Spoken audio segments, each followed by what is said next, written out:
Hola, buenos días. Bienvenidos a un nuevo panel del mes del diseño.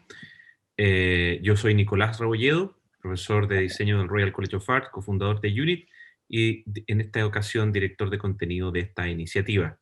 El mes del diseño es una iniciativa del Ministerio de las Culturas, las Artes y el Patrimonio y tiene como objetivo principal activar el ecosistema de diseño en Chile a través de generar distintas instancias, tanto de formación como de discusión, como de práctica y reflexión, que hemos venido desarrollando en los últimos ya 10 días. Estamos, yo diría, en la mitad, es durante todo el mes de noviembre.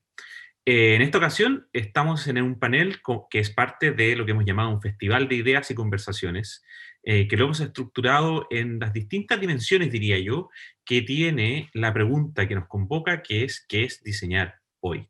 ¿Qué significa diseñar hoy? ¿Qué implica diseñar hoy?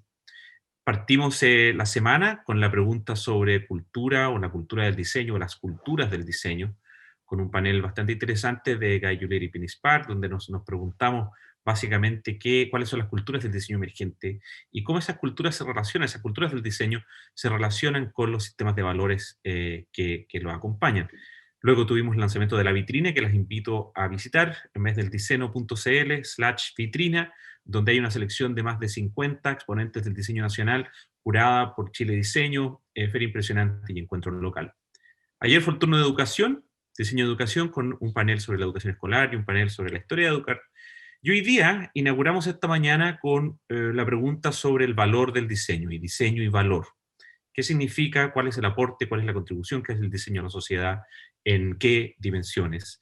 Y en ese sentido tenemos dos paneles. Uno que es este, que se pregunta sobre la expansión del diseño en distintas industrias o sectores de la sociedad, y luego vamos a tener uno enfocado en diseño público. Algo importante de decir es que vamos a tener este panel, antes de presentar a los panelistas, va a ser en inglés y en español.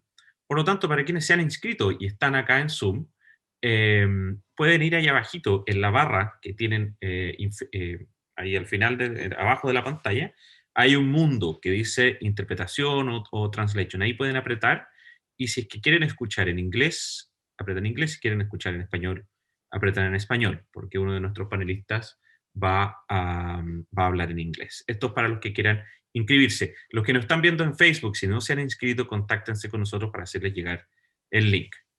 Eso es la introducción general de qué es lo que vamos a discutir hoy día. Y nos acompañan para este panel sobre el diseño, el futuro y su impacto, digamos, diría yo.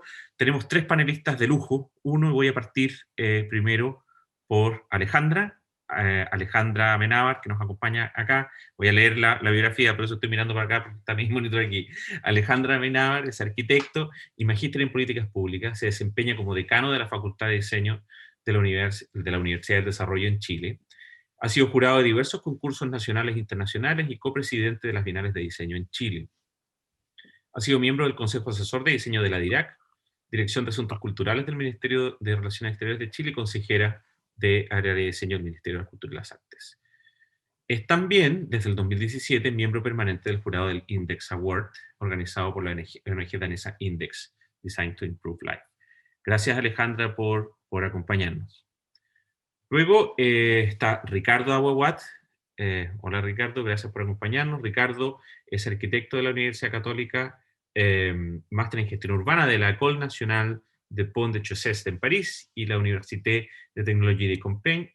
Es director de la Escuela de Arquitectura de la Universidad Diego Portales, decano del campus creativo. Arquitecto y urbanista de vasta experiencia, entre sus obras y estudios a escala urbana pueden citarse el desarrollo del barrio universitario, el plan de infraestructura de la UDP y varios reconocimientos internacionales. Su obra ha sido vastamente publicada internacionalmente y ha sido profesor en diversas universidades o instituciones académicas. Y por último, gracias Ricardo por acompañarnos. Y por último, tenemos a Dan Hill. Dan Hill desde Inglaterra, bueno, ahora desde Suecia en realidad. Dan Hill es director de diseño estratégico de Vinnova, la agencia de innovación del gobierno sueco, y al mismo tiempo es profesor del Instituto de Innovación y Fines Públicos de UCL, el Institute of Public Purpose, una nueva organización creada y liderada por Mariana Mazzucato, una de las economistas más principales, en mi opinión, hoy día en la discusión mundial sobre el cambio del paradigma industrial y el futuro. Y Dan es profesor ahí. Eso es bien interesante desde el punto de vista de cómo el diseño opera ahí. Diseñador y urbanista, Dan ha desarrollado proyectos y liderado influyentes organizaciones en el campo de la innovación en diversas dimensiones, en los entornos construidos, estuvo en Arup, en Future Cities Catapult, que es una organización inglesa que se dedica a potenciar el desarrollo de las ciudades, en educación e investigación, siendo miembro de Fábrica, la institución creada por Benetton, y gobierno e innovación social en Citra, en Finlandia, y Invinova, ahora en Suecia. Y en medios de comunicación también, como BBC y Monocle, logrando en todos ellos contribuir a un enfoque holístico del diseño multidisciplinario y una lectura aguda, en sus propias palabras, de las tecnologías e infraestructuras cotidianas. Entonces tenemos un tremendo panel con miradas bastante distintas, todos con mucha experiencia. Así que vamos a partir ahora con Dan, que nos va a hacer una exposición en inglés, luego con Alejandra y luego con Ricardo. Adelante, Dan. Please, Dan, go ahead. Okay, thank you. Thank you, Nicholas. Very nice to see you again. Can you hear me okay? Yes. Okay, let me share my screen. And you see that okay? Okay, we're good. Thank you so much for inviting me. It's a real pleasure and honor to speak in the panel, also with my colleagues here in Chile. I'm feeling very cold and Northern European with my background compared to what I see from Alejandra and Ricardo, which is kind of much more green and alive. So I'll do my best. So thank you for the nice introduction as well, Nicholas. So I'm going to talk a bit about design in the context of where I am now, working in the Swedish government, but also just with a couple of projects from previous times. And my background as a designer, and just so you can know how to place me, I work on these kinds of things. So large urban developments, urban strategies, some of them good, some of them bad. Algunas de ellas buenas, otras malas. No hay duda de aquello en Sydney, aquí en la parte superior, en donde trabajé en Australia, trabajé con un gran equipo en Barangaroo, abajo tenemos Ámsterdam también, que sería el equivalente en el contexto europeo. En la parte superior tenemos el campus Google, donde generamos una estrategia para generar una experiencia en el edificio Sheffield, abajo, que es un poco más estratégico, vinculando la cultura y la economía a futuro, diseñando. Bueno, y he trabajado también en diseño interactivo y también de servicios. Y abajo tenemos un celular con las empresas Punt, donde trabajé la experiencia del cliente. Y trabajé con varios colegas. Por lo tanto, podríamos decir que era un proyecto un poco más pequeño, que impacta nuestra vida diaria de todas maneras. Porque nosotros, por supuesto, tenemos una gran cantidad de datos que están en nuestros bolsillos y eso genera una interacción con la vida alrededor nuestro. Por lo tanto, es un producto bastante profundo. Son mis antecedentes. ¿De dónde vengo? Es el distrito de Estocolmo, Injuera. A 15 minutos del centro de la ciudad. Estocolmo tiene 2 millones de personas aproximadamente. A 15 minutos del centro tenemos este tipo de entorno. No vivo en una de estas casas, no me puedo dar el lujo o pagar una de estas casas o algo similar. Estas son casas de 905, 906. Y aquí tenemos un mapa para que nos situemos. Esto tiene una influencia alemana también. Por lo tanto, aquí podemos ver que hay una densidad media hasta cierto punto baja, tiene bastantes áreas verdes, hay agricultura, hay escuelas, colegios, librería, biblioteca. A 15 minutos del centro, antes había un trencito eléctrico, ahora también se puede caminar, y está construido como un jardín en un entorno verde. Se ven están cerca de los bosques también. Así que funciona bastante bien. Luego, esto ocurrió. Voy a reproducir este video. Esto es de los 30, ¿ah? Una película de los 30. Se llama aquellos que están en el camino o en las calles. Aquí lo que trata de contarnos es que, no sé si me escuchan bien o si escuchan el film, pero lo que nos muestra es que las personas tienen que salirse del camino porque hay una nueva tecnología que son los autos. Lo voy a dejar reproducir un poco.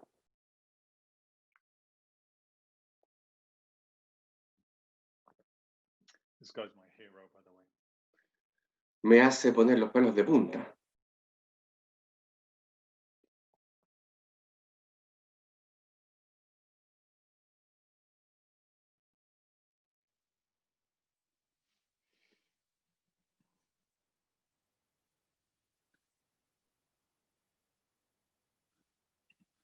So it's almost tough to watch. Entonces, vamos a dejar de verlo porque, bueno, a lo mejor van a atropellar a alguien, pero aquí era una propaganda, no es algo oficial, no es real, pero las calles hasta cierto punto hablan, comunican. Las personas querían comunicar y caminar y leyendo el periódico, pero había autos, había una nueva tecnología. Y eso ocurre hoy en día. Ocurre con la implantación de Volvo, WU, ahora Google, Amazon, Apple, son las nuevas tecnologías, pero esto es el mismo tipo de cosas. La tecnología entra y se desarrolla rápidamente y nos dice esto es lo que hay que hacer. Y los expertos son los que generan y dirigen estos procesos, pero eso cambia la vida diaria de todos.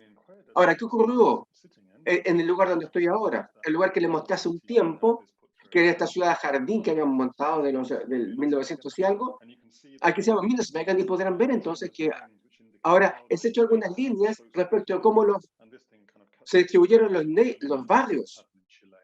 Y esto también ha ocurrido en Chile y en todo el mundo. El desplazamiento. Algunas personas se resistieron, otras personas no. Algunas personas están ahí, otras han desaparecido. En Suecia, esto ha ocurrido. Por supuesto, podemos ver a ambos lados, que también hay unos sectores que es lo que se puede caminar bien, pero esto es lo que tenemos en donde había jardines antes. Y en realidad, esto es algo que es prácticamente imposible cruzar. Es seguro porque hay una barrera de plástico, ¿verdad? Pero lo demás no agrega mucho valor, digamos. Por lo tanto, como diseñador, llegó a estos principios básicos que se mencionan y que corresponden al 1976. La respuesta es la tecnología, pero ¿cuál es la pregunta? Entonces, en ese momento, no preguntamos cómo Estocolmo o Santiago o Nueva York querían avanzar, de qué manera. Y luego podemos hablar de los autos, ¿ah? Pero entonces, los autos son la respuesta, así que bueno, tenemos que seguir la línea de los autos. Ahora nos hacemos esa pregunta, 60 y algo años después. Y no quiere decir que la tecnología no sea algo interesante. La tecnología es algo que se requiere, el humano lo genera. Por lo tanto, podemos estar a favor o en contra. Los edificios son tecnología, la ropa es tecnología también. Entonces, hay cosas interesantes aquí. Tenemos un bus automático, autónomo, que es un bus que trabaja en Finlandia. Es interesante, se construye ahí, trabaja en invierno y también en verano, por supuesto. Y es compartido, se comparte, es autónomo.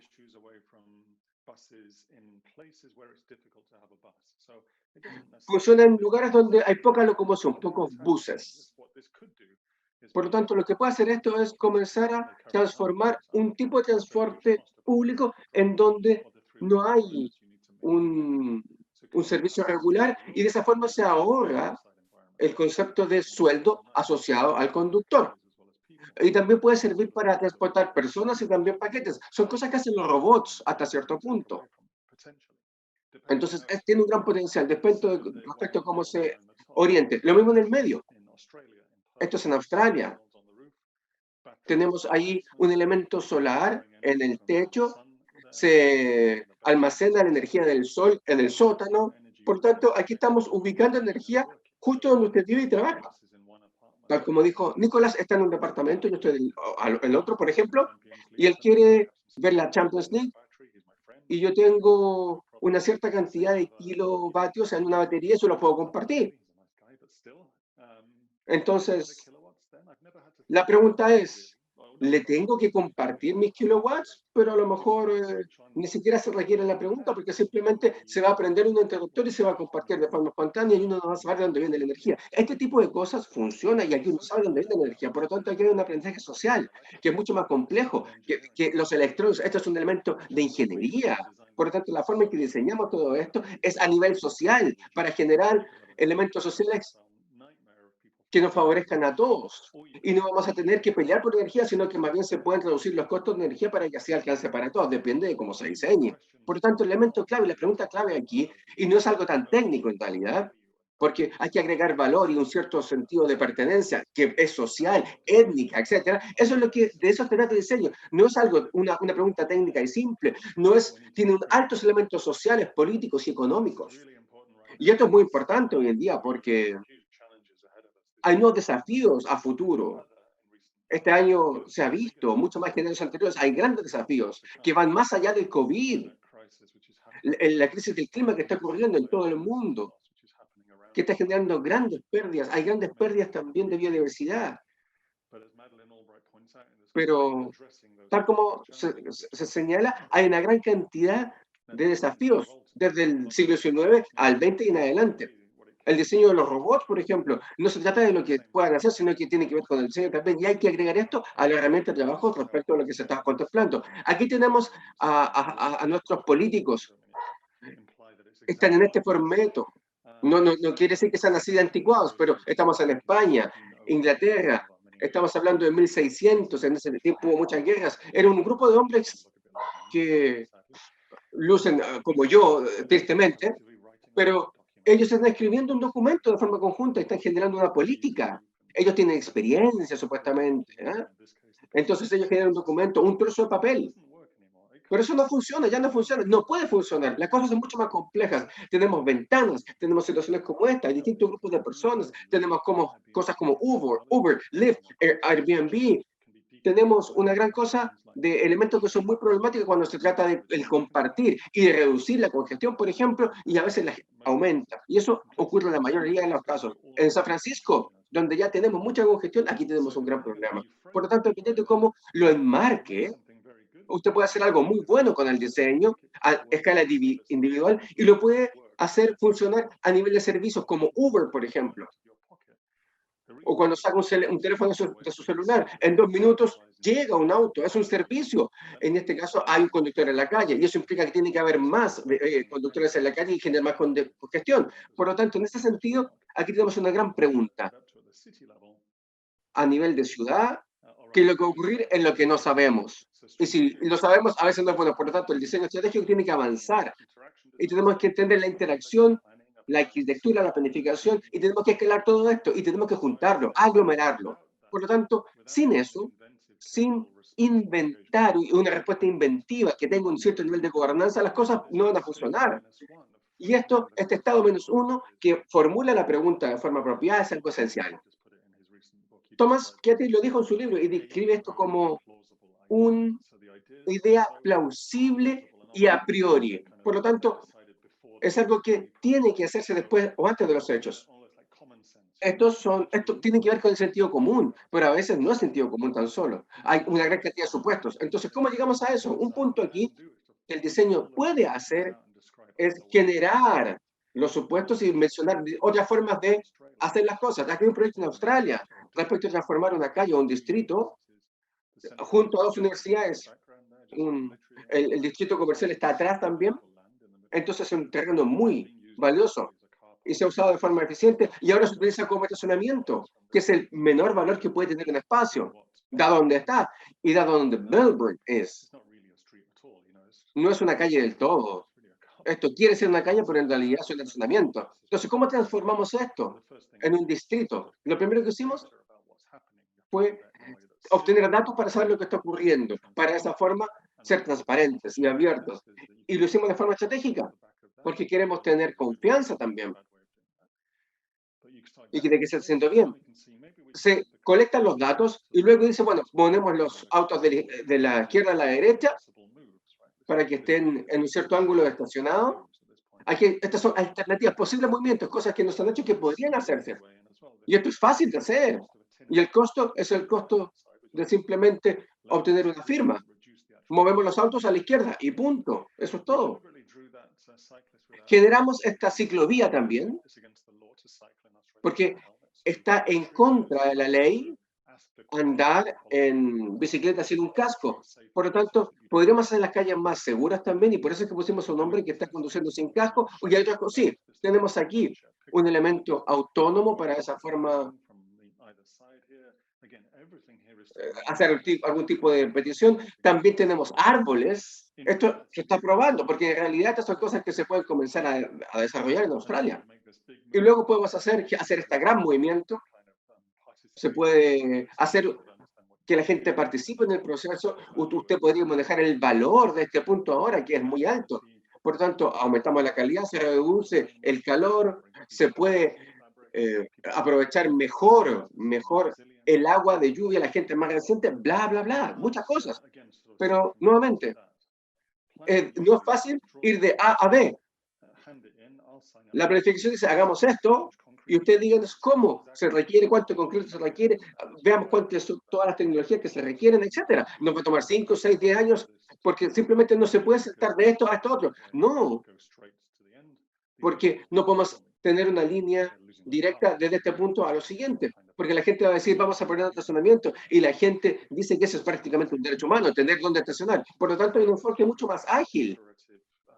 Hay prototipos, iteraciones que tienen que realizarse para avanzar. En el paso 1, por ejemplo, hacemos algo, paso 2, el bus automático de una persona, y tenemos que tratar de cosas. Por lo tanto, esto es una catapulta, diseñamos esto, incluyendo los principios, tenemos que tener colaboración, y luego lo dividimos. Estos elementos se tienen que adaptar, tiene que haber participación, tiene que haber usuarios, ciudadanos, que tienen que decir cómo se ajusta esto, cuáles son las aplicaciones que va a tener. Entonces, lo podemos comenzar a trabajar de forma aleatoria para saber cuál es el tipo de elementos que se pueden generar. Y esto es lo que se puede, por ejemplo, construir en espacios como los que hemos tenido. Entonces, podemos tener mucho más que simplemente estacionamientos. Aquí tenemos un edificio que tiene aproximadamente 200 años, pero también hay un elemento más rápido, que en este caso genera una aplicación diferente en el mismo lugar y le da nueva vida a la calle. Entonces, ¿qué es importante aquí? Se me acaba el tiempo. Lo importante es crear las condiciones que permitan que algo ocurra. Lo que les mostré es parte de comenzar a especular en posibles futuros con una estrategia. Hay que adaptar, hay que participar con las personas y hay que abordar el estado -1. ¿Qué se requiere en una calle para generar un proceso? Por ejemplo, lo que hemos hecho en Suecia, lo mismo, a mayor escala. En todas las calles, en muchas calles las hemos individualizado. Y hemos trabajado con 500 organizaciones, distintas partes interesadas a nivel local.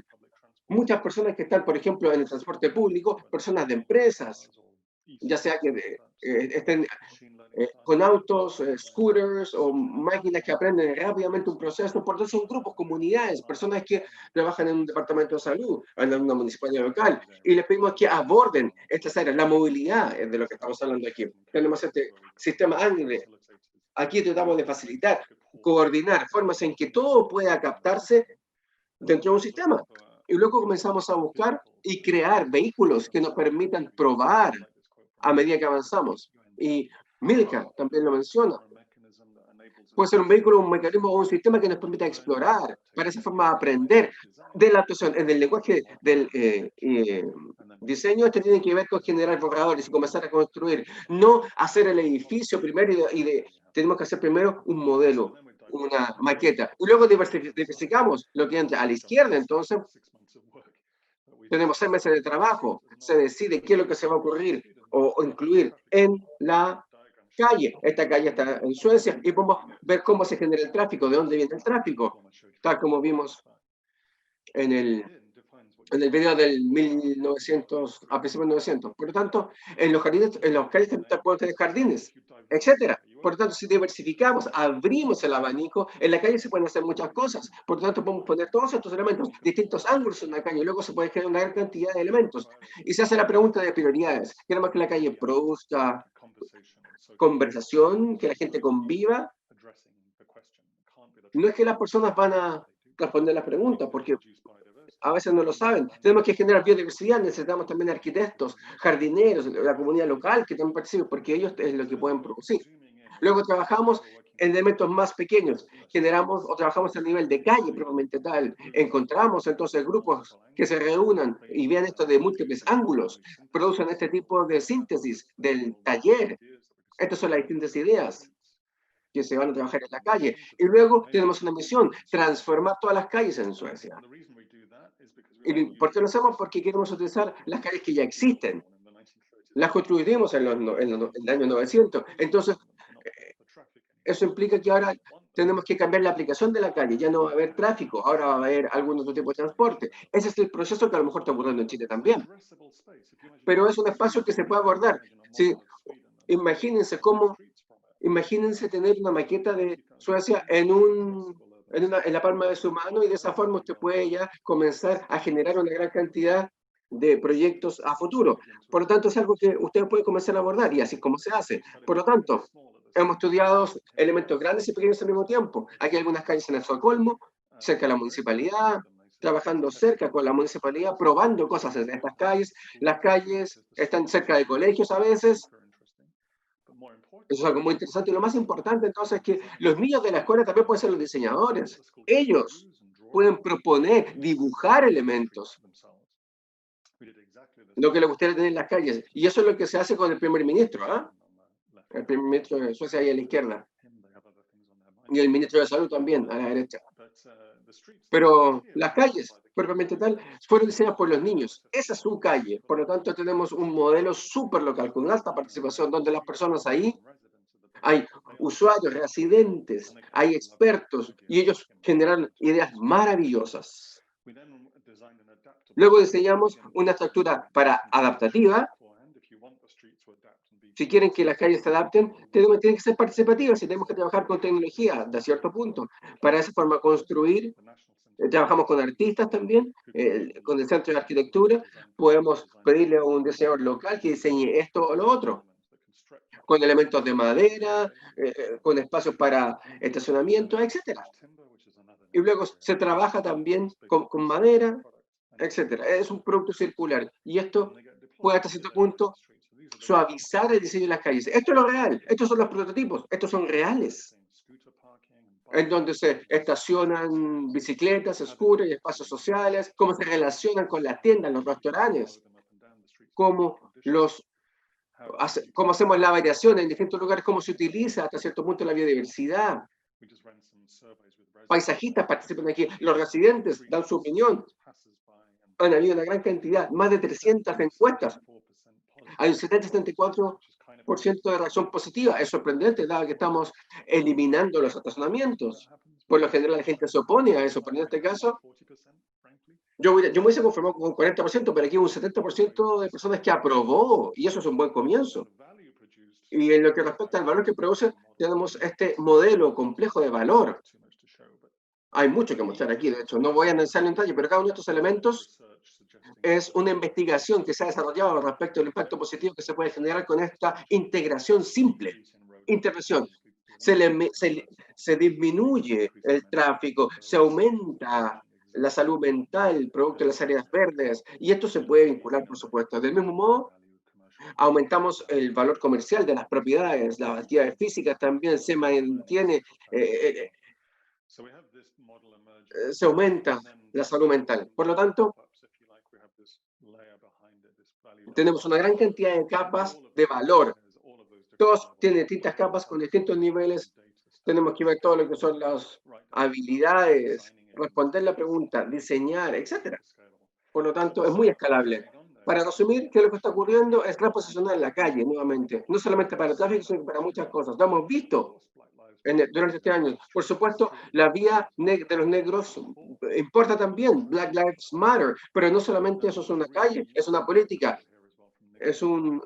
Hay una cita importante aquí en Seattle que nos habla de cómo no se puede tratar de simplemente tomar los estados y después hacerlos vivir, sino que tiene que haber algo en el tiempo que hasta cierto punto lo haga surgir. Y eso es lo que tratamos de hacer con este modelo.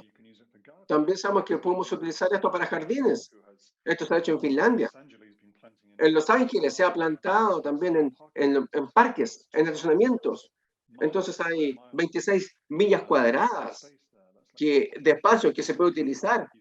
cercano a Central Park, o el equivalente a Central Park. Por lo tanto, se pueden plantar millones de tomates en estos estacionamientos.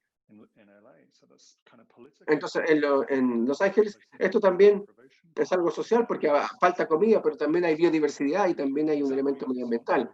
Tal como se ha visto en Tokio, las personas toman 60 centímetros de espacio para construir el máximo de verde posible. Y luego tenemos muchas distintas formas, percepciones de lo que hay que hacer. Esta es una instalación por el artista australiano en el Centro de Arte de Suecia. Y esto está en medio del estacionamiento, al lado de un museo. Se hizo en verano. Y sugiere entonces qué es la biodiversidad y el espacio. ¿Por qué? ¿Qué implica poner plantas y maceteros en el medio de la ciudad? Eso también es un área verde. Entonces, ¿cómo llegamos a esto para que sea de forma un poco más orgánica? Quiero finalizar diciendo que todo esto para mí es el rol del diseño y el desafío que tenemos en las infraestructuras. Y comenzamos a generar distintos valores. Tenemos que escalarlos para entender a los individuos, los servicios, las comunidades, los barrios, los bloques. Esto va a escala media y por último terminamos con la ciudad. Así que hay distintos subaprendizajes. Todos los diseños están asociados al futuro, de eso se trata.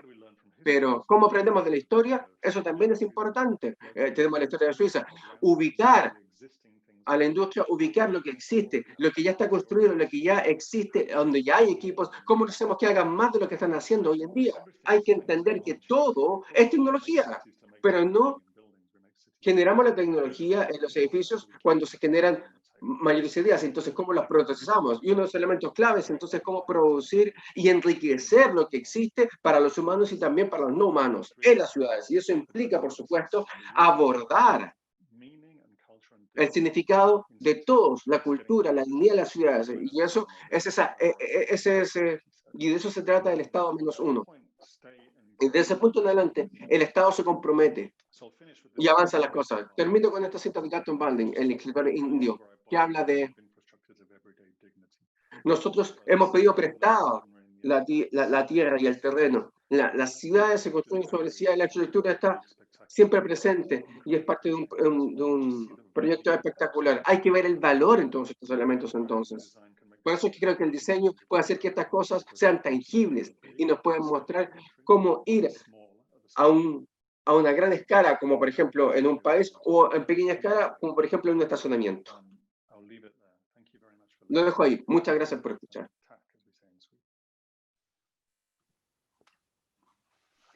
Thank you very much, Dan. Gracias, Dan.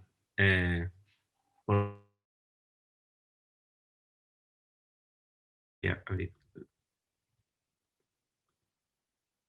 una muy inspiradora charla. Estaba anotando acá, que es muy interesante lo que planteas, que para volver a ello, ¿no? Que el diseño no es un problema técnico, es un problema social, político, ético. Lo que me llamó mucho la atención y creo que es interesante respecto de la pregunta de qué es diseñar hoy, pareciera que esta decisión política de cuáles son las condiciones o los inputs que ponemos, lo que tomamos en consideración para diseñar, definen también los outputs, ese diagrama que planteaste de cómo esa como amplitud, digamos, de mirada o de observar, cuáles son esas consideraciones, definen aquellas consideraciones que podemos diseñar. Entonces, ¿qué se diseña hoy? Yo creo que está muy relacionado a la amplitud que tenemos para mirar esos inputs y cómo nos hacemos cargo de los outputs. Vamos a entrar, hay muchas preguntas que han vuelta por ahí, pero muchas gracias por eso y ahora vamos a ir con Alejandra. Muchas gracias, Nicolás. A ver, voy a compartir pantalla. ¿Se ve ahí? Perfecto.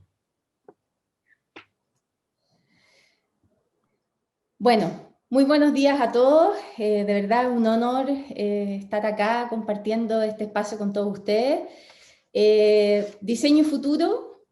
Bueno, espero mediante esta presentación otorgar distintas perspectivas sobre la trayectoria de expansión de nuestra disciplina, pensando en el futuro y contestando a estas preguntas que fueron parte de lo que nos planteó Nicolás al invitarnos. Yo creo que lo primero es tratar de definir un poco qué es lo que entiendo por diseño. Y entiendo por diseño como una disciplina multifacética que desde sus múltiples miradas y alcances contribuye a... vincular la creatividad e innovación, generar una distinción competitiva, resolver problemas y generar un pensamiento sistémico. Hoy quiero entonces hablarles desde dos perspectivas personales. Una, el Index Award, ya lo mencionaba Nicolás en mi presentación, y otra respecto a políticas públicas en diseño. Respecto del Index Award, The Index Project es una organización danesa, una ONG, que educan, premian e invierten en diseño para mejorar la calidad de vida de las personas. Y yo creo que una de las cosas más interesantes es que generan o ponen al diseño como el antídoto a los problemas complejos. Ellos organizan el Index Award y me invitaron a ser parte de la familia Index como miembro del jurado. Y los quiero dejar con un breve video que representa bastante bien cuál es la filosofía de esta familia Index y un poco qué es lo que perseguimos a través de este concurso.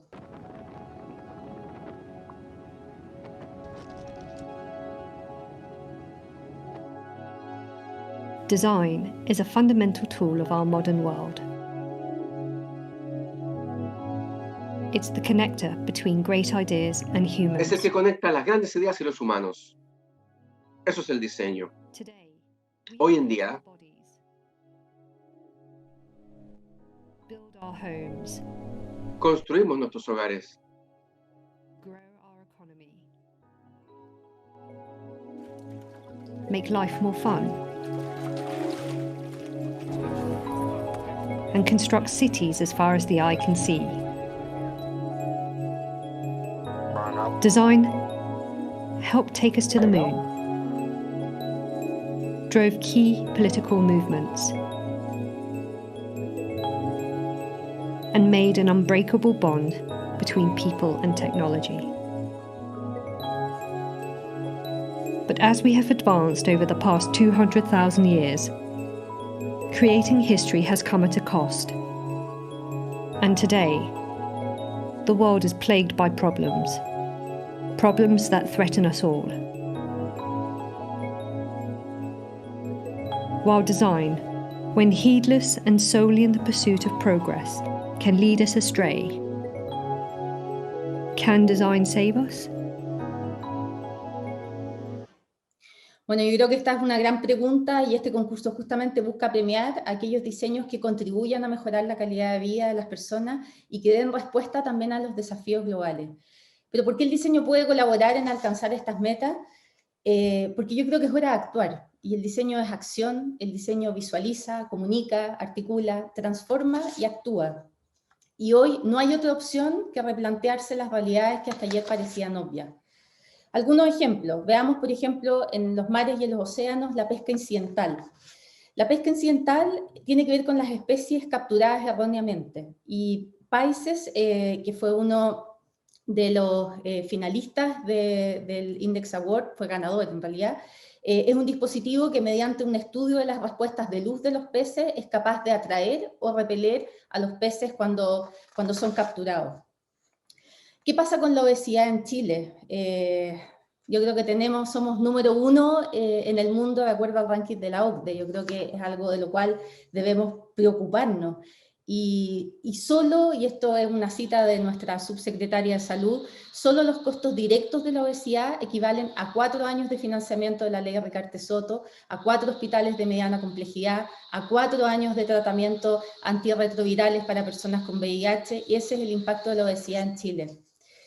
Este proyecto, mediante el diseño, busca seguir el consejo de los nutricionistas de comer lo que entra en el puño de la mano, además con un diseño bellísimo. Otro ejemplo en Reino Unido, Active by Design, que es un programa impulsado por Design Council, que promueve el ejercicio físico de las personas.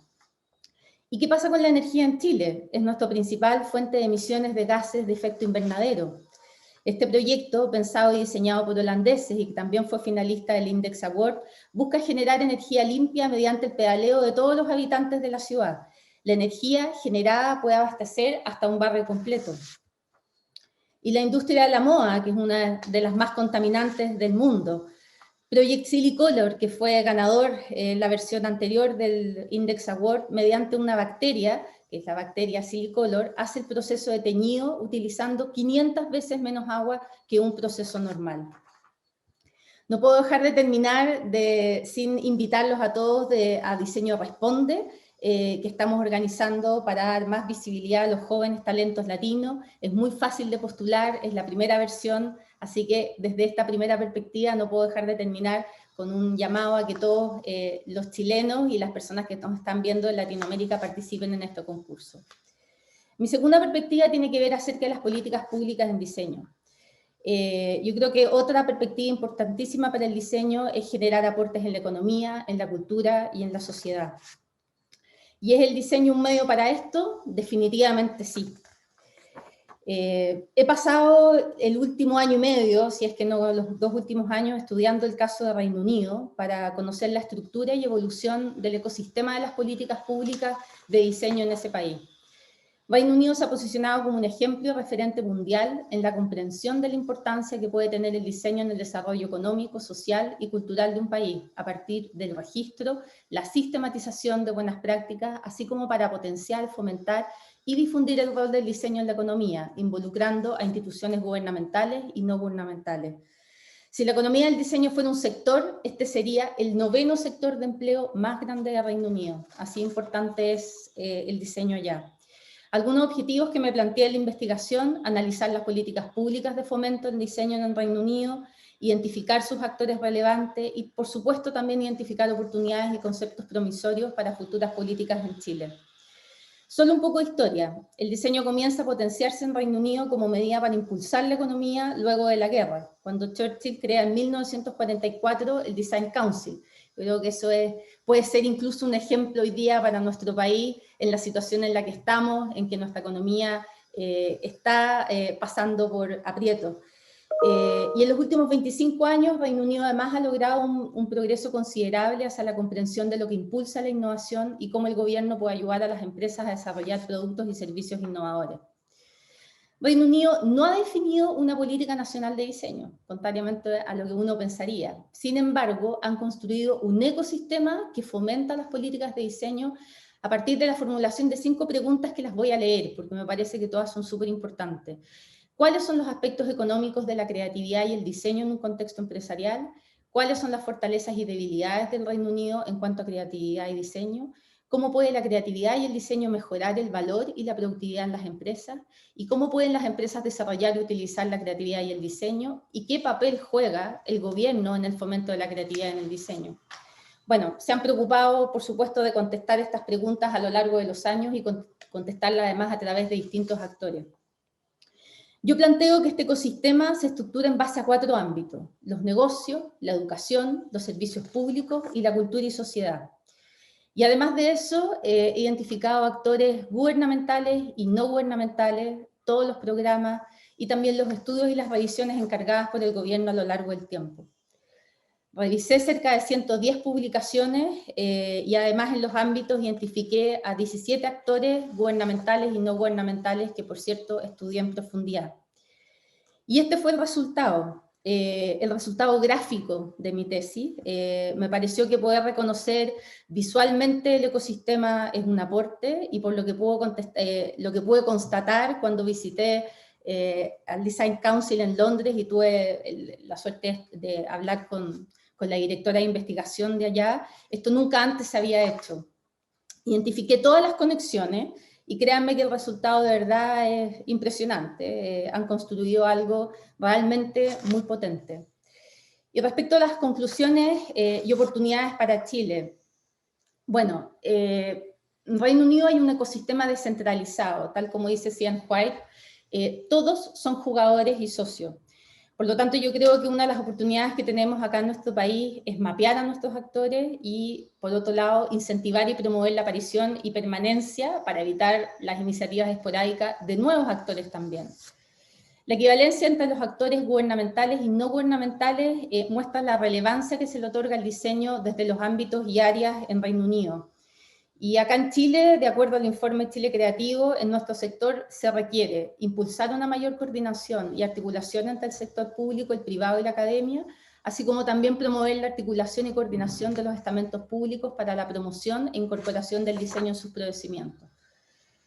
Uno de los más importantes, creo yo, descubrimiento es el tema de los indicadores. Tener indicadores medibles y replicables para verificar el impacto. Yo creo que acá en Chile hace mucha falta mejorar la eficiencia de la información disponible, incrementando así la calidad de la información pública. Por otro lado, generar evidencia suficiente para hacer mediciones que permitan cuantificar el aporte del diseño en la economía, así como también promover y apoyar entidades gremiales de diseño para que contribuyan a la producción de la información. La educación, lo mencionó Dan, la educación es muy importante, tener una cultura de diseño ampliada. Y acá en Chile, si bien la educación profesional de diseño es de muy buen nivel, existen todavía brechas en algunos ámbitos, como por ejemplo, debemos entregar mejores herramientas y conocimientos a nuestros diseñadores para el emprendimiento, especialmente porque estudios han identificado una baja formación de gestión en negocio. ¿Qué pasa con el apoyo al diseño? ¿Qué pasa con el apoyo manufacturero de todas las áreas y las industrias que debiesen apoyar a nuestros diseñadores? Creo que también ahí hay un tema de capacitación muy importante, así como también educar a las empresas en diseño, la generación de programas para ellas, de tal manera que luego dejen de necesitar al gobierno. Y también está la propiedad intelectual. La propiedad intelectual es importante para el crecimiento y crucial para la ventaja competitiva de los países. Y si bien en la política de fomento de diseño acá en Chile la propiedad intelectual es una preocupación, yo creo que debemos fortalecer la formación y educación en el ámbito de propiedad intelectual para los futuros diseñadores, es decir, las universidades debemos preocuparnos más de este tema y asimismo debemos promover desde el Estado la generación de activos de propiedad intelectual del sector de diseño. Algunas otras ideas: un sector más fuerte va a traer una mayor contribución al país, distinción entre economía de diseño versus economía creativa. Yo creo que esa es una gran pregunta. En UK lo hacen esa distinción. Y también otorgar relevancia a estudios e investigaciones valiosas que se han realizado para poder generar a partir de eso nuevas políticas. Y finalmente, no podemos olvidar que el diseño es estratégico, que vincula la creatividad con innovación, por tanto contribuye a la economía, responde a problemas complejos, tiene un pensamiento sistémico, desafía a las empresas a conquistar nuevos espacios y bueno, la que más me gusta a mí, que es la disciplina que pone al centro de las personas, por lo tanto es una disciplina que contribuye a mejorar la calidad de vida de las personas. Eso, muchas gracias. Muchas gracias, Alejandra, por tu presentación. Bien concretas medidas que propones, o líneas de acción, diría yo, para fortalecer y expandir el ámbito y influencia del diseño, para que volvamos a eso después. Y ahora vamos con la última intervención de Ricardo. Gracias, Nicolás. ¿Se oye bien, no es cierto? Sí. Sí. Yo, en primer lugar, quiero darte las gracias a ti, a toda la organización del evento, por darme la oportunidad de plantear algunas de las ideas que nos han estado animando en el último tiempo en relación con el mundo del diseño, con la enseñanza del diseño, con la práctica del diseño y con la disciplina en general. Yo soy arquitecto, he trabajado en mi vida más bien en el ámbito de los proyectos de arquitectura y también de la gran escala. En ese sentido me siento muy cercano a varias de las cosas que proponía Dan y que mostraba en su presentación, y al mismo tiempo he tenido un desempeño en el mundo académico a lo largo de mi vida profesional que me ha posibilitado y me ha de hecho impulsado a estar muy cerca del mundo del diseño, no solamente en el asunto académico, sino que también en el asunto de la disciplina y el ejercicio profesional, que es un ámbito que a mí me parece extraordinariamente interesante y clave para el mundo del futuro. Yo me atrevería a decir que no exagero, de alguna forma voy a tomarme de las dos presentaciones anteriores, nosotros no por nada me toca al final. Yo creo que lo que esta situación me invita a hacer es hacer una reflexión que nos conduzca luego a un debate y a una conversación a propósito de lo que ya hemos presentado, y por lo tanto voy a tomarme de algunos de los elementos centrales y voy a intentar amarrarlos en una visión que me parece que es importante. Me atrevería a decir que no exagero si digo que todos compartimos la percepción de estar en un mundo confuso, en un mundo donde las cosas están menos claras de lo que eran antes, en un mundo donde una buena parte de esa ilusión y ese optimismo con respecto al futuro, esa idea de que habíamos avanzado lo suficiente en algunas cuestiones que dábamos por sentadas, ¿no es cierto?, en el valor de la democracia, en el valor de la participación y en el debate, en la capacidad que tendría la tecnología de llevarnos a mundos mejores, más amables, donde las relaciones entre nosotros fueran hacia un camino de perfección, por decirlo de alguna manera. Cuando yo fui joven, probablemente esa era la sensación que imperaba, la sensación de que el futuro solamente iba a traer cosas mejores. Sin embargo, creo que lo que ha pasado en el último tiempo, pero no solo en el último tiempo, probablemente esto ha sido más bien lo que ha catapultado una percepción, nos ha alejado un poco de esa imagen.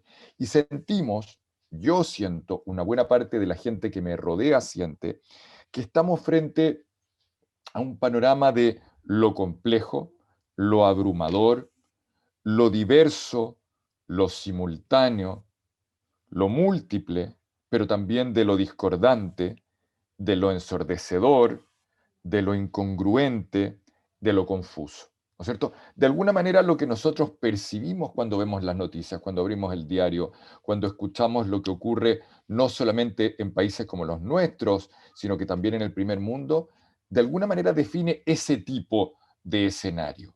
Un escenario que creo yo interpela directamente al mundo del diseño, toda vez que el diseño más bien trabaja intentando consagrar lo claro, lo simple, lo lógico, lo amable, lo fácil, lo sencillo, lo sereno, lo reposado, lo respetuoso. Es decir, de alguna forma estamos frente a un mundo que pone a los diseñadores frente a un desafío mayor.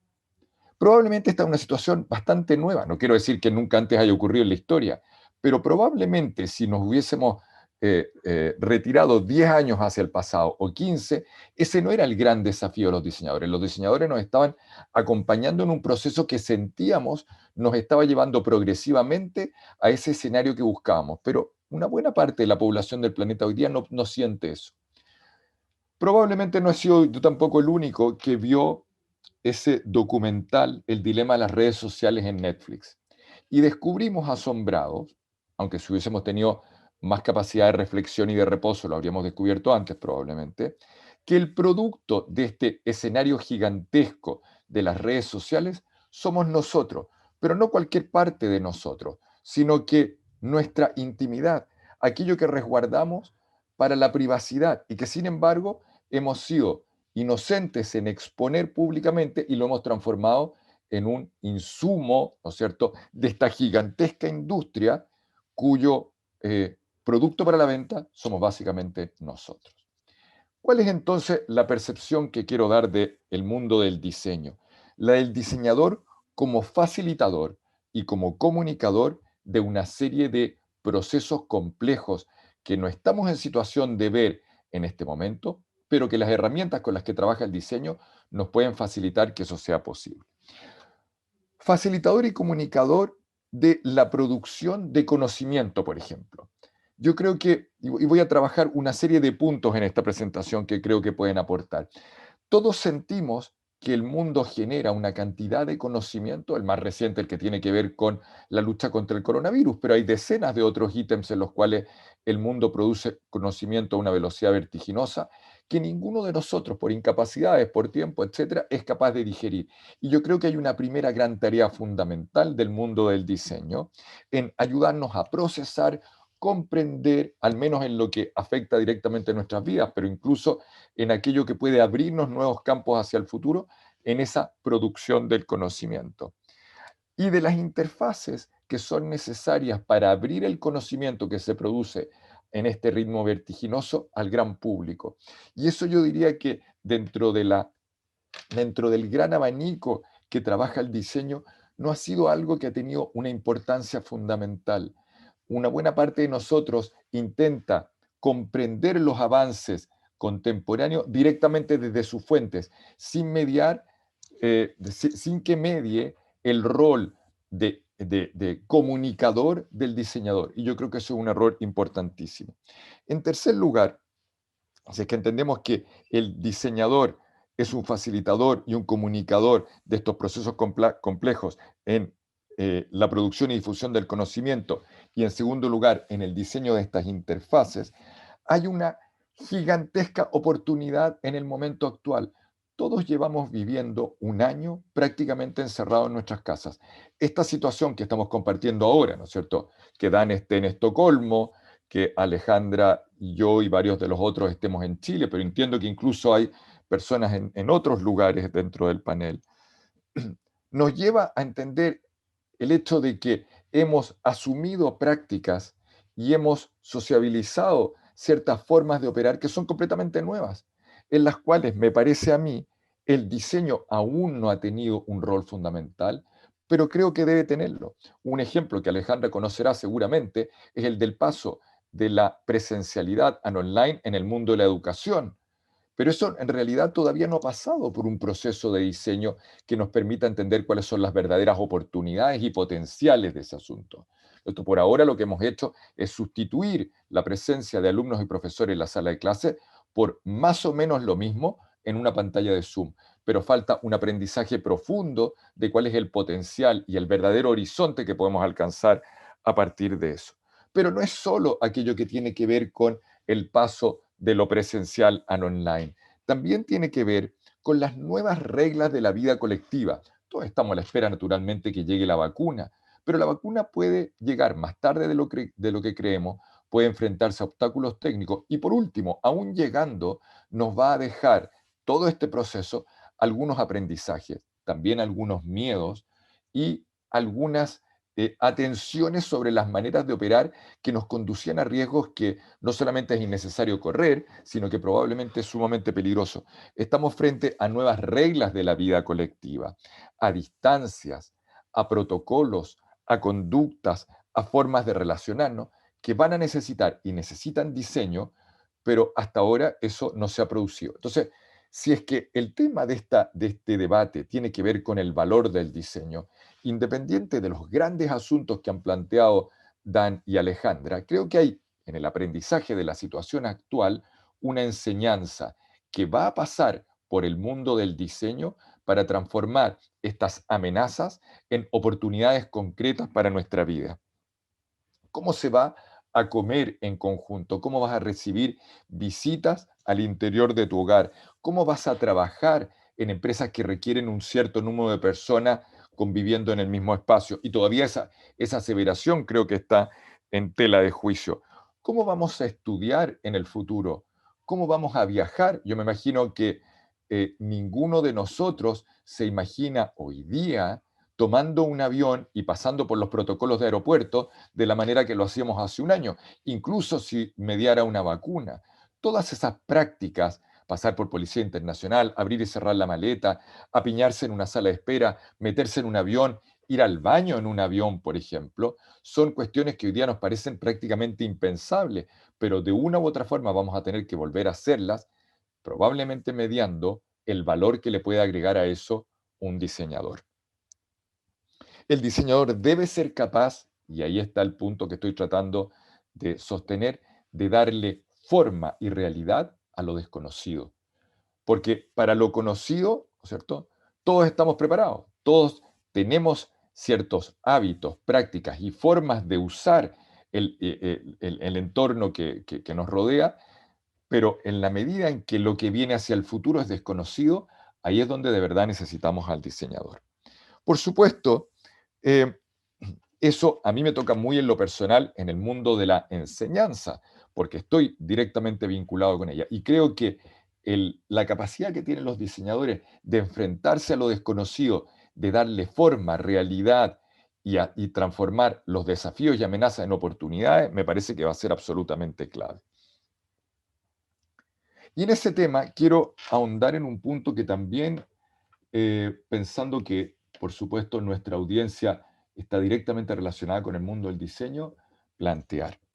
Las crisis, hoy día estamos en una crisis, el mundo está en una crisis, y Chile particularmente en más de una crisis que además de sanitaria es económica, es política, es de credibilidad, es de confianza, es de relaciones sociales. El mundo del diseño y las crisis son consubstanciales. El diseño crece y avanza en función de enfrentarse a las distintas crisis y ser capaz de remontarlas. Puede que sea en general complejo para la industria del diseño una crisis, entre otras cosas porque la crisis también es económica y golpea a los diseñadores, pero sí es un problema para la industria del diseño, no es un problema para la disciplina del diseño, que se ha enfrentado a lo largo de toda su historia a las crisis y normalmente ha salido bien parada de ella. El ejemplo más evidente es el tema de la industrialización y la Bauhaus, ¿no es cierto? Y el tema de la guerra y la Bauhaus, cómo todos estos grandes problemas de la humanidad y estas grandes crisis de la humanidad llevaron a una nueva forma de pensamiento y de reflexión. Lo que estoy intentando decir es que es una oportunidad de cambio y en todo cambio el diseñador tiene un rol fundamental. Es básicamente un incentivo a la industria del diseño para agregar valor a cuestiones en las que hoy día no somos capaces de ver ese valor. Ahora, ¿qué instituciones me parece a mí que son claves de considerar en un escenario como el que estoy describiendo? Alejandra habló del tema de las políticas públicas, que por supuesto es un gran asunto, un asunto central. Yo quisiera detenerme un momento en la institución de la universidad. La universidad es una aglutinadora de una comunidad pensante y es un lugar preferente para el vínculo entre distintas generaciones que reflexionan en torno a problemas, en el que también son invitados a participar el mundo de la empresa y el mundo del gobierno. Yo diría que la plataforma que ofrecen las universidades hoy, la universidad cuando están bien pensadas, por supuesto, las universidades para establecerse como estos aglutinadores de una comunidad pensante, reflexiva, crítica y propositiva, es un escenario inmejorable y creo que es ahí donde probablemente primero ocurrirán los cambios sustanciales que sin duda alguna veremos en el futuro. Es el lugar, la universidad, en que es más natural la reflexión crítica, aquella que nos permite tomar distancia de las cosas tal como son y nos invita a pensar cómo podrían ser hacia el futuro. Y en base a aquello que he estado presentando, esa es, creo, la responsabilidad fundamental. Y por supuesto, eso nos permitirá agregar valor luego en la cadena productiva, toda vez que en centros de pensamiento, en centros de investigación y de reflexión crítica, se encuentre la manera más adecuada de hacer eso posible. Con respecto a ese rol que tienen las universidades, creo que el mayor riesgo que tenemos, aquel que podría impedir que este potencial se desarrollara en su máxima expresión, es mantener a la disciplina del diseño dentro de la lógica de la carrera profesional. Permítame explicar esto porque puede parecer contraintuitivo. Las carreras profesionales son fundamentales, nuestras universidades están construidas en base a ello, pero probablemente la manera en la cual, por lo menos el mundo latinoamericano, permite que los diseñadores pasen por la experiencia universitaria, los mantiene tal vez demasiado tiempo inside the box, por decirlo de alguna manera. Es decir, los invita a reflexionar o a aprender a partir del núcleo duro de la disciplina y por lo tanto les resulta difícil explorar lo que está en sus límites, en su perímetro, en su periferia. Nuestra educación, muy personalmente lo digo, ¿no es cierto?, la educación chilena o latinoamericana tiende a meter a la persona inside the box, lo que en español se llama encasillar, ¿no es cierto?, meter dentro de una casilla, tan pronto como sea posible a un estudiante de la educación básica y de todas maneras la universitaria, se lo invita a tomar decisiones que van a afectar el total de su vida, cuando en realidad lo que debemos hacer es mantener en la mayor medida posible las puertas y las ventanas abiertas, de modo que esa persona que está interesada en explorar el mundo del diseño sea capaz de situarse no solamente en el núcleo de disciplina, sino que también en su periferia, donde probablemente vendrán algunas de las mejores oportunidades. En particular, en el ámbito en el que yo me desempeño, que es el del campus creativo, hemos estado buscando la forma en que esa mirada interdisciplinar sea posible, poniendo a trabajar diseñadores en conjunto con personas del mundo de la salud, de forma tal que exploren, por ejemplo, las prácticas habituales que han sido tan de referencia permanente en los últimos tiempos, pero las cuales es difícil insertar a los diseñadores, por lo menos de la manera en que se produce hoy día. Pero no es solo con el mundo de la salud, también es con el mundo de las comunicaciones, etc. ¿De dónde viene la apertura que es necesaria para el diseño? De la complejidad y ubicuidad de los encargos a los cuales nos vamos a enfrentar.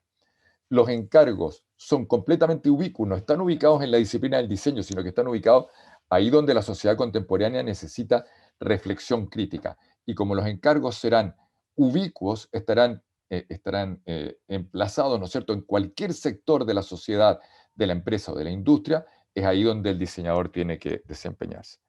Y quiero terminar entonces con una pequeña reflexión sobre lo que esperamos hoy de los diseñadores. Lo digo no siendo yo mismo un diseñador.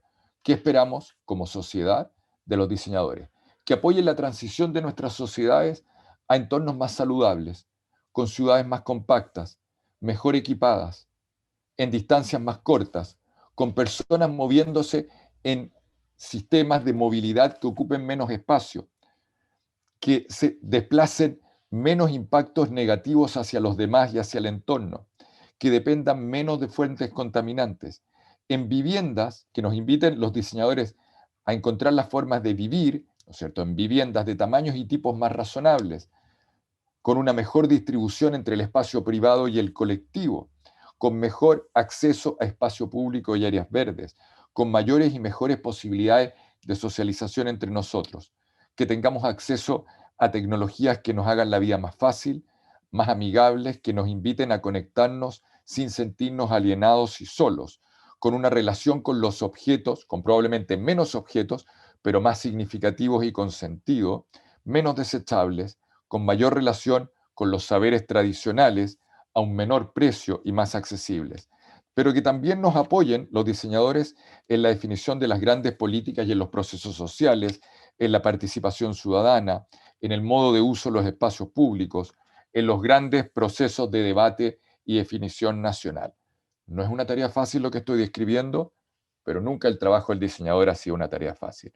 Sin embargo, es una gran tarea. Eso. Muchas gracias, Ricardo, por tu intervención. Yo creo que nos deja en un lugar bien interesante, yo creo, tu reflexión. Estaba mirando acá mis notas, lo que rescaté como terminó Dan, hablando de que pareciera que diseñar hoy, o hacia dónde va el diseño, se trata de diseñar para la dignidad cotidiana, esta idea del everyday dignity, como esta idea de dignidad cotidiana. Y tú terminaste dando unos ciertos atributos, diría yo, como lo interpreto tus últimas palabras, de qué significa esa dignidad, en el sentido de que hay una dimensión hablaste de una transición hacia una vida más saludable, hacia una serie de valores. Mira, tenemos varias preguntas, porque también Alejandra después complementó con, yo diría, interpretaría que todas estas medidas que tú propones al final, lo que buscan en el fondo es fortalecer, pareciera, ese rol. Yo creo que en la conversación hay cosas que se superponen, diría yo, esta idea de la dignidad, esta idea de que estamos en una transición, de que el diseño está en una trayectoria de expansión y que se requieren hacer distintas medidas, digamos, a nivel del rol, a nivel de las dimensiones que se consideran, a partir de instituciones, de cuáles son las instituciones que se requieren, a partir de cuál es el cambio en la educación. Pero también yo creo que con esto quiero partir la conversación, después voy a ir a las preguntas del público, que las tengo bien presentes. Hay una tensión entre el diseño y los diseñadores, en el fondo, en lo que tú planteaste también, Ricardo, y creo como lo que hablaba Alejandra de la economía del diseño, y tengo la percepción, un poco lo que planteaba Dan al principio, ¿no? El problema, el problema por decirlo así, el objeto de diseño siendo la ciudad, o siendo el espacio para vivir, esta idea de lo cotidiano, y cómo uno considera ciertas dimensiones, y esas dimensiones o inputs definen ciertos outputs, y cómo se trabaja en eso. Me parece que ahí hay una pregunta sobre la interdisciplina, sobre la transdisciplina, sobre el diseño como un elemento que atraviesa quizás todos esos departamentos involucrados que tú mencionaste para hacer un pedazo de ciudad. Entonces, quería abrir un poco la conversa, quizás podemos partir contigo, Dan, with you, Dan. ¿Cómo ha sido en tu experiencia, que has pasado por muchos formatos de diseño, cómo el diseño ha ido permeando en estos, porque había una pregunta del público, entre esta diversidad de stakeholders que hay que manejar, o de actores, para poder efectivamente cumplir con este propósito de la dignidad, que es un propósito muy claro, pero que tiene una complejidad muy amplia. Eso quería ver cómo ha sido tu experiencia, qué has pasado en ese tipo de formato.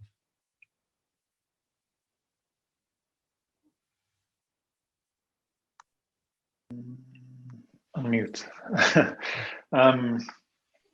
So I think I got it, and thanks to the translators, we're doing an amazing job, by the way. El traductor está haciendo un gran trabajo, ¿eh? En fin. Creo que la posibilidad de ser diseñador es muy importante para nosotros, y quizás la práctica del diseño que estoy haciendo es importante. Como sabrán, he estado haciendo este diseño estratégico durante un buen tiempo, he estado involucrado en lo que Alejandro Ricardo ha mencionado en distintas formas, diseñando lugares, edificios específicos, productos o servicios. Y también he sido el pegamento entre estos elementos, múltiples especialistas. Cada uno de los elementos como un edificio, tiene conocimiento específico que aumenta cada vez más. Especialistas acústicos, de material, de experiencia del usuario, etcétera. Por lo tanto, son silos muy profundos.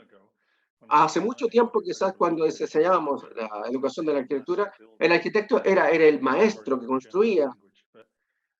Lamento utilizar género ahí, pero se podía hacer todo aquello en ese momento. Hacer un edificio con 2 o 3 personas. Hoy hay cientos de personas involucradas en la construcción de edificios. Por lo tanto, hay un cierto tipo de diseño que está emergiendo en donde los arquitectos lo hacen. Claro, yo lo hago, y lo hacemos claro en ello, que coordina todo el proceso de estas disciplinas y habla con todos. Y tiene suficiente conocimiento técnico para hablar con todos, pero también tiene que hablar con el cliente, y también tiene que hablar con el usuario, y también con las personas que están construyendo, y los políticos también, etcétera. Por lo tanto, es una coordinación constante. Es como jugar fútbol, como si fuera defensa central. Bueno, yo jugaba un poco y me gustaba esa posición. Entonces, está en el medio del juego. Todo se mueve alrededor suyo, como mediocampista, los 21 jugadores en ambos equipos, y están constantemente fluidos, y no los puede controlar a todos, pero sí tiene que elegir a algunos para hacer un pase. Tiene que estar consciente de las personas que están en su entorno y se comunica con ellos. A lo mejor no es la persona que haga el gol, pero hasta cierto punto está haciendo que eso ocurra. Por lo tanto, hay una orquestación ahí. Y algunas de las habilidades del diseñador son muy poderosas. Hay que integrar, poner elementos múltiples juntos en muchos lugares, distintas perspectivas, distintos puntos de vista, distintos profesionales, alta participación de todos, la habilidad de visualizar, de generar, de sintetizar, análisis. Esto puede ser así, así o asá.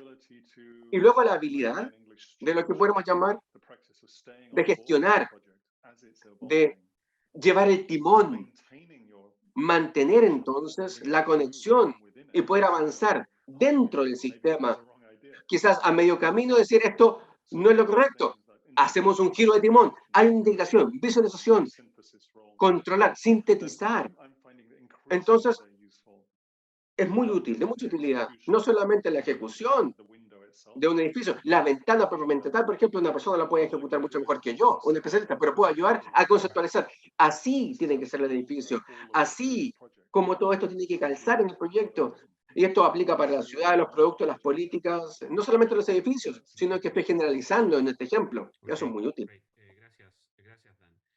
Considerando eso, quería tirar ahora una pregunta del público para como poder hacer una tensión con eso que dijimos. Preguntan acá, lamentablemente no puso su nombre, pero plantea, el sueldo, dice, suele ser un indicador de la percepción de valor de cierta profesión. Sin embargo, el sueldo promedio de un diseñador en Chile está lejos de situarnos como agente de cambio, cerca de 800.000 pesos, 800 pounds, para un diseñador profesional. ¿A qué se debe esta incoherencia? ¿Será que el valor que creemos que tenemos difiere con el que la sociedad nos está asignando? Yo creo que esta pregunta es interesante por los dos dimensiones, ¿no? Como que hay una diferencia de percepción, por un lado, diría yo, la plantearía como este imbalance, pero por otro lado también la plantearía que se hace para equilibrar ese desbalance. La Alejandra, Ricardo, si quieren partir. Ya, yo puedo partir. Dale. Chuta, es una gran pregunta y yo creo que es un gran dolor, especialmente acá en nuestro país, que efectivamente las rentas o los sueldos o lo que pueden ganar nuestros diseñadores no es o no va de la mano con lo que realmente aportan. Yo creo que ahí hay muchas cosas que tenemos que hacer. Y en gran medida, bueno, lo que conté y haber hecho este como mapeo de la realidad de Reino Unido, que me parece que es uno de los grandes referentes a nivel mundial en cómo han manejado desde distintas perspectivas, no solamente la económica, sino que también la cultural, servicios públicos, bueno, en fin, todo lo que ya mencioné. Me parece importante entender cómo lo han hecho otros para poder eventualmente aplicarlo acá. En el desconocimiento, quizás previo o hace 10 años atrás, una de las cosas que no es que no haya servido, yo creo que sirvió mucho, pero que hicimos fue refundar las bienales de diseño, siempre pensando en que una de las cosas más importantes es que otras disciplinas y que en otros ámbitos y otros sectores productivos conocieran el valor del diseño. Yo creo que eso se ha ido logrando con el tiempo acá en nuestro país, pero sin embargo todavía el diseño está siendo considerado o es considerado en nuestro país no desde la estrategia del proceso, sino que más bien como en las etapas finales o para entregarle solamente un valor agregado, y no pensado desde el diseño de servicios o de la estrategia del diseño o el diseño como estrategia. Yo creo que en la medida en que eso vaya cambiando, el rol de los diseñadores también va a cambiar. Por ahí varios próceres del diseño han dicho siempre que los diseñadores debieran estar en las juntas directivas de las grandes empresas. Yo soy una fuerte promotora de eso, pero aquí por lo menos siento que falta un camino para recorrer para que eso ocurra. Creo que todavía existen brechas y como dije, yo creo que es el dolor y sobre todo los que, como mencionaba Ricardo, estamos en el ámbito de la educación, porque finalmente estamos educando a los futuros diseñadores, por lo tanto, claro, estamos diciendo que es muy importante que el diseño va a cambiar el mundo, que el diseño tiene que contribuir a mejorar la humanidad, pero por otro lado, si ese valor o ese trabajo, gran encargo que le estamos haciendo a estos futuros profesionales, no se ve recompensado con una buena remuneración, claro, hay un desincentivo. Claro. Por lo tanto, Ahí, creo que es valor de todos tener que luchar contra eso. perfecto. Ahí antes que darle la palabra a Ricardo, para complementar esta pregunta con alguien del público, con Daniela, que dice, complementa esta idea, digamos, en la misma línea del valor percibido y del sueldo, pregunta por el rol de las universidades, dado que tú lo mencionaste, Ricardo. ¿Cuál es el valor de la universidad en hacer este traspaso de valor de la disciplina a la industria? Esta parte de la pregunta me interesa, que hay grandes brechas en cómo nos percibimos como diseñadores y nuestro rol, y lo que las empresas creen que hacemos y los trabajos disponibles. Ahí, no sé, te lo tiro también como complemento a la pregunta. No, es una súper buena pregunta y yo la puedo contestar desde lo que hacemos nosotros en la Universidad del Desarrollo. La verdad que yo creo que el trabajo con empresas es fundamental y es fundamental, ojalá, desde el primer año. Creo que tenemos que acercar por ambos, y yo así se lo planteo a las empresas, o sea que finalmente ganamos ambos lados. La academia gana la experiencia y la empresa gana soluciones, nuevas perspectivas, nuevas visiones. Vuelvo al estudio que presenté, o sea, la relación o la unión, el vínculo entre la academia, el sector productivo, la empresa y el gobierno es fundamental. Por lo tanto, el rol nuestro es acercar esos dos mundos y acercarlo, ojalá desde un inicio, cosa de que esta como cultura del diseño vaya de a poco permeando. Si no, la verdad que si no lo hacemos, creo que ese camino se va a demorar muchísimo más en llegar. Eso por un lado. Y por otro lado, creo que el gobierno tiene el rol y el deber también de educar a las empresas en habilidades de diseño. que entiendan qué es lo que el diseño realmente les puede contribuir a ellos para mejorar su competitividad o para mejorar sus procesos. Si hablamos de los privados o hablamos de, en el fondo, una pyme incluso, en que tú le dices, mira, con diseño vas a poder realmente aumentar tu productividad, por supuesto que le va a interesar. Entonces yo creo que son varias acciones que van en paralelo y que no son aisladas, y por eso es que es tan importante poder visualizarlas desde una globalidad y desde una forma un poco más sistémica y no parcializada. Perfecto. ¿Ricardo? Mira, me parece que la pregunta, o las preguntas, porque en realidad hay más de una, son Sí. sumamente interesantes y sí, plantean un tema doloroso para cualquiera que trabaje en el mundo del diseño o en el mundo de la enseñanza del diseño.